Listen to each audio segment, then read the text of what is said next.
demandé. Nous parlons de création de roses nouvelles, parlons maintenant de la technique de l'hybridation.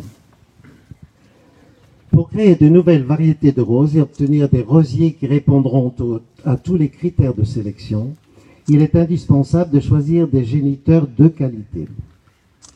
La rose possédant à la fois des organes mâles, les étamines qui contiennent le pollen et qui forment une couronne jaune ou blanchâtre au centre de la fleur, et également un organe femelle, le pistil, donc au centre des étamines. Chaque rosier peut donc être choisi comme mère ou comme père. Cependant, les choses ne sont pas si simples, vous vous en doutez, et le choix sera orienté et limité par les principes généraux suivants. Le rosier mère, celui qui va rester en terre et produire les fruits, apporte la force et la végétation au futur rosier.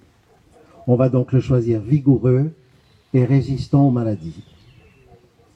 Le rosier père, celui qui va fournir le pollen, apporte les éléments caractéristiques de la fleur, forme, couleur, nombre de pétales, entre autres. On va donc le choisir florifère et producteur de belles fleurs.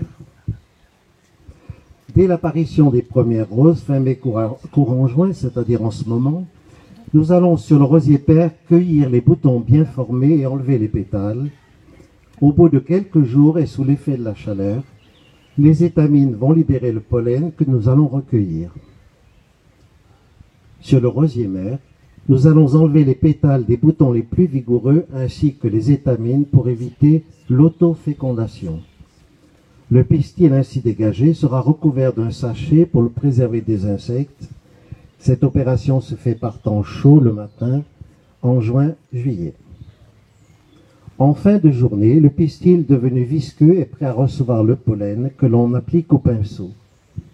L'opération terminée, le sachet de protection est remis en place et étiqueté avec le nom des géniteurs.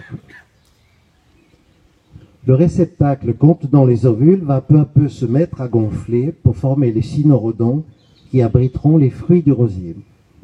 Ces derniers seront recueillis avant les premières gelées, ouverts et vidés de leurs fruits, qui, mis en sachet et étiquetés, passeront quelques semaines au réfrigérateur avant d'être semés en serre.